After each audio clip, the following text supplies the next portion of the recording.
السلام عليكم. لا تنسوا الاعجاب بالفيديو والاشتراك في القناة تشجيعا لنا لنستمر بنشر المزيد إن شاء الله. السلام عليكم. قال جون هيردمان المدير الفني للمنتخب الوطني الكندي لكرة القدم أن مواجهة الأسود الأطلس في الجولة الأخيرة ستكون أكثر صعوبة من مباراة بلجيكا وكرواتيا.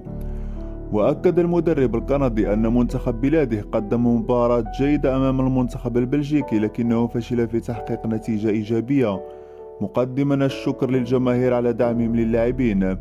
وقال هيردمان في المؤتمر الصحفي الذي يسبق مباراة كرواتيا إن كندا قادرة للعودة بقوة في هذه المجموعة رغم الخسارة أمام بلجيكا. وأضاف: تنتظرنا مباراة صعبة أمام المنتخب الكرواتي الذي سيسعى بالتأكيد للفوز بعد التعادل مع المغرب، ولديهم لاعبون جيدون بقيادة لوكا مودريتش في وسط الميدان.